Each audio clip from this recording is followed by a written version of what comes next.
C'est l'histoire de deux jeunes filles qui font leurs études dans un pensionnat catholique très strict.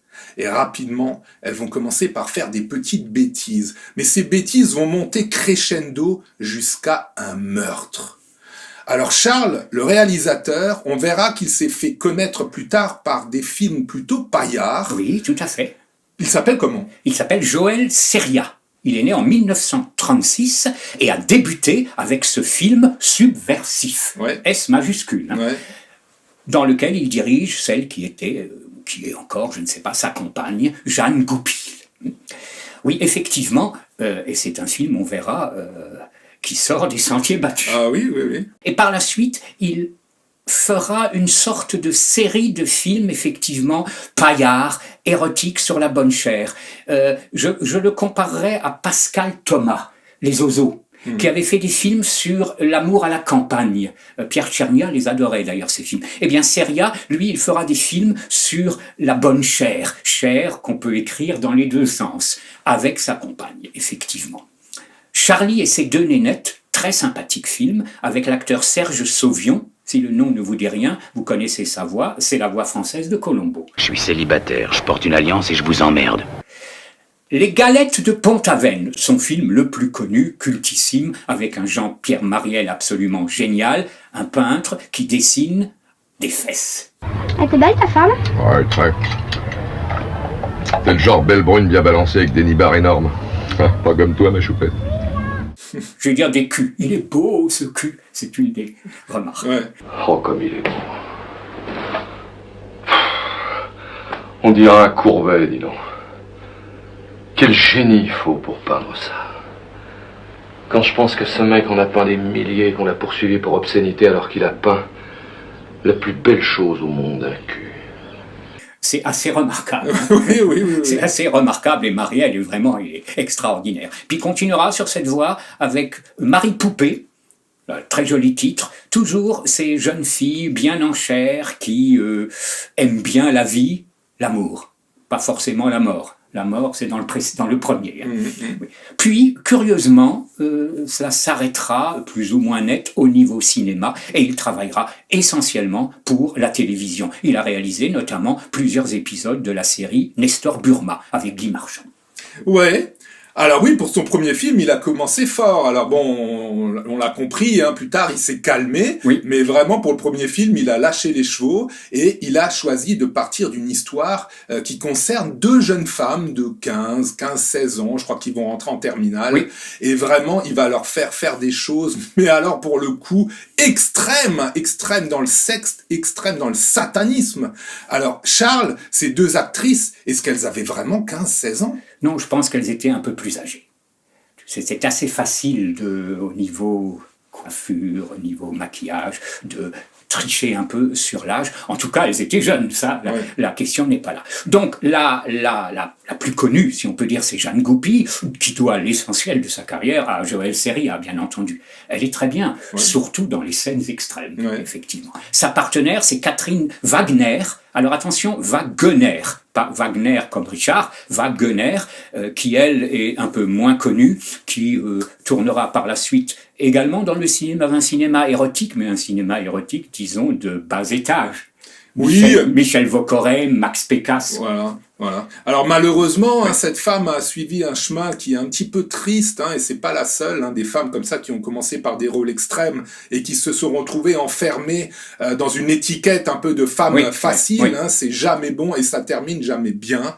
Là, on parlait dans Avere Vantani, de Fernande Di Leo, voilà, où il y avait effectivement l'actrice principale qui avait fait par la suite des films mixtes et qui avait pris de la drogue et ça s'était aussi pas super bien terminé. Non. Alors là, donc pour cette Wagner, malheureusement, donc elle a fait ses Max Pécasse et puis elle a terminé sa vie à 58 ans dans la solitude et la misère. Donc quelque part, ça me fait beaucoup de peine. Rien que quand on en parlait, ça me fait aussi quelque chose. Ouais, ça fait quelque chose parce que voilà, c'est des femmes qui trop jeunes se sont fait manipuler et c'est vraiment triste, quoi. Donc bon, voilà.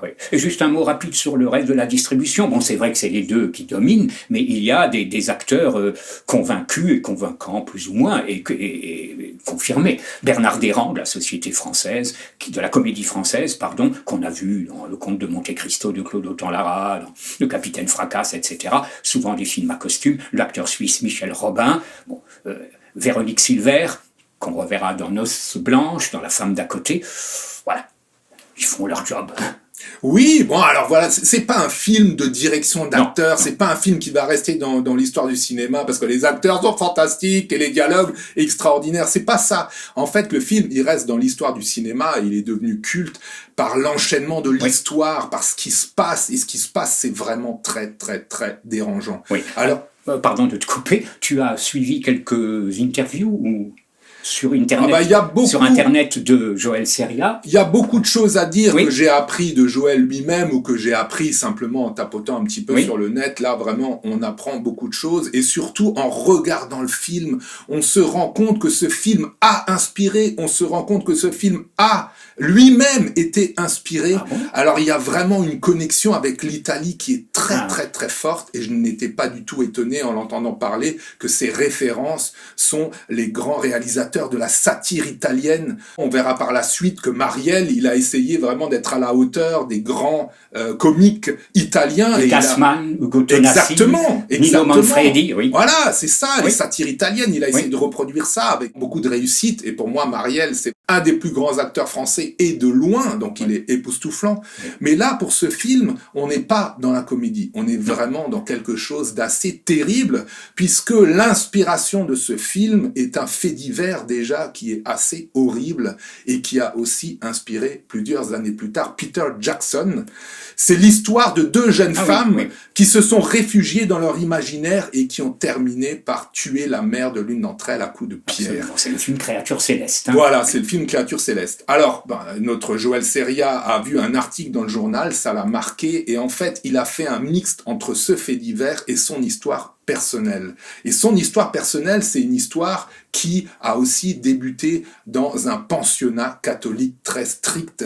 Et en fait, il a tellement mal vécu la frustration sexuelle, il a tellement mal vécu les punitions et cet aspect extrêmement sévère que lorsqu'il rentrait en permission, il voulait tuer ses parents. Il avait une haine absolue et quand il s'est retrouvé libéré de ce carcan, il n'a eu comme ambition simplement de prendre sa revanche. Et on comprend maintenant pourquoi le film est tellement dur. Il a beaucoup souffert. Une revanche sur l'humiliation aussi qu'il a. Voilà. Alors c'est marrant ce cheminement parce qu'en fait il a commencé par être comédien, voilà, et un jour il s'est gravement blessé. Oui. Il s'est retrouvé cloué au lit et c'est ce qui l'a fait réfléchir, c'est ce qui l'a fait se dire tiens mais pourquoi je n'écrirais pas un film. Et franchement le film ne nous épargne rien. Dès le départ d'ailleurs on a une scène où on est dans une salle d'internat, les jeunes filles sont en train de dormir et on a une religieuse qui va se coucher et là, au fond de la salle, il y a un petit rideau, une petite toile, elle allume la lumière et on la voit comme ça en contre-jour en train de se déshabiller. Et quand j'ai vu cette scène, j'ai tilté, j'ai dit mais purée c'est incroyable. On dirait une scène de Suspiria. On a aussi une scène de Suspiria, pareil, dans un dortoir où une femme se déshabille et on voit qu'en fait c'est une sorcière. Donc il y a des ponts dans ce film absolument incroyables. J'ai vu beaucoup de connexions avec les films italiens. C'est assez. On parlait de Avere Ventani, Charles, et pour moi, il y a vraiment du Avere Ventani. Enfin, je sais pas qui inspire qui, mais dans la vérité, tout le monde s'inspire. C'est ça qui est incroyable. La vérité, finalement, est faite d'avatar, est faite d'archétypes. Et Charles, la force de subversion de ce film, on la retrouve aussi dans Avere Ventani. Oui, et il y a un autre metteur en scène, alors britannique, qui s'appelle Peter Mullan, qui s'est inspiré, c'est pas la même histoire, loin de là, de ça dans The Magdalene Sisters. Mm-hmm. Tu sais, c'est des jeunes filles plus ou moins enceintes alors qu'elles devaient pas l'être, qui sont envoyées dans des couvents en Irlande où elles sont carrément torturées par des nonnes. Il a parlé de ce film quand il a fait cette œuvre, alors que c'est pas du tout la même histoire. La véritable subversion vient en fait de la légèreté du film. Oui. La légèreté de ces deux jeunes filles, comme dans Avere Vent'anni, on avait l'impression de voir un Max Pécasse.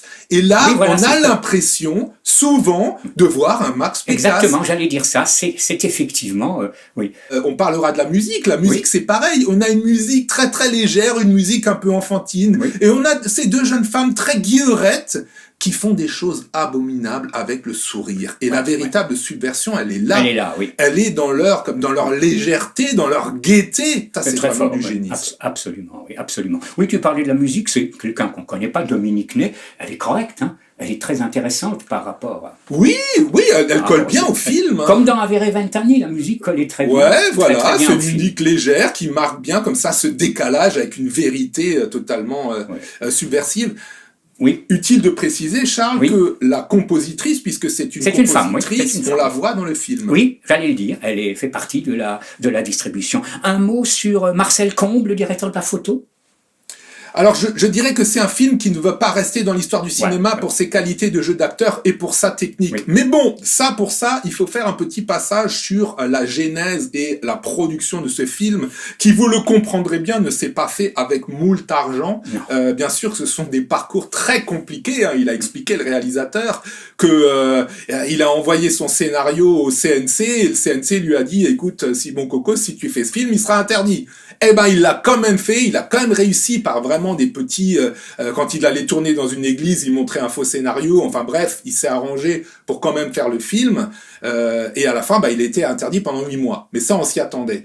Mais quand je pense, Charles, quand je pense à ces scènes, je pense en particulier à la scène finale, que je ne dévoilerai pas, Non, mais alors qui est d'une dévoiler. puissance absolue, on a les parents d'élèves qui viennent voir un spectacle d'école d'enfants de 10-12 ans, et que j'imagine que pour tourner cette scène, sûrement qu'ils ont fait ça dans une vraie école avec un vrai spectacle, et que les parents qui sont allés voir cette scène en pensant jouer dans un film sur les enfants, là, et qu'ils ont découvert le film après, mais je n'ose imaginer le choc, quoi.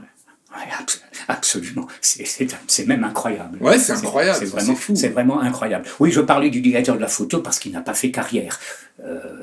Je pense qu'il a aussi glissé vers les pécasseries ou peut-être les films érotiques, puis peut-être même, je ne sais pas. Ouais. Bon, en tout cas, peu importe. C'est pas C'est faut pas le pas se problème. regarder ce film pour la technique. Non. Oui, voilà, il faut pas chercher. Il faut vraiment simplement se rendre compte qu'à l'époque, faire un film comme ça, c'était complètement fou. Même si maintenant, ce serait aussi complètement fou. Ah oui, parce c'est que même pas voir faisable aujourd'hui. des jeunes femmes dire comme ça devant un prêtre satanique que je fais allégeance à Satan ou des paroles comme ça, mais je trouve ça complètement incroyable. Absolument. Et à la fin, elles font vraiment quelque chose de fou. Donc voilà, donc c'est un film vraiment qui est très étonnant. Oui, tu sais que le film était donc évidemment interdit au moins de 18 ans, plus encore un avertissement. Ah ouais. Certaines scènes de ce film risquent de choquer les âmes sensibles, même adultes. Ah ouais, non mais Je ça... cite de mémoire. Hein. Moi, quand je vois, par exemple, cette scène où on a un prêtre qui fait comme ça un prêche sur les... faire attention au sexe, etc. Et au premier rang, il y a des petits-enfants, il y a un petit-enfant, il se gratte le nez, il mange ses crottes de nez. C'est... Oh là là, c'est fort. Ouais. Franchement, c'est très très fort. Ouais. C'est la définition du mot subversif qui convient très bien Ah oui. à ce film, qui finalement, il n'est pas très connu.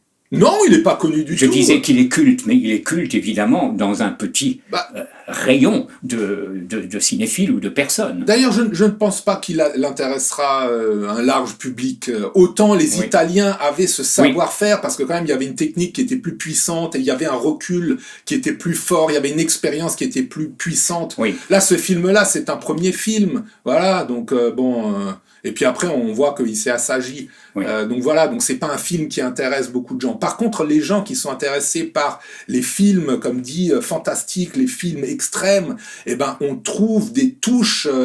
Il y a beaucoup de correspondances, encore une fois, avec les films extrêmes italiens. Hein, c'est assez justement, incroyable. un certain Claudio Fragassi qui a réalisé L'Autre Enfer. Alors ça fait partie d'une série de films qui s'appelait The Nun's Exploitation, des films de nonnes, donc aussi inspiré par Les Diables de Ken Russell, entre parenthèses, mais où on retrouve un peu cette ambiance, ce côté subversif avec carrément du blasphème, du satanisme.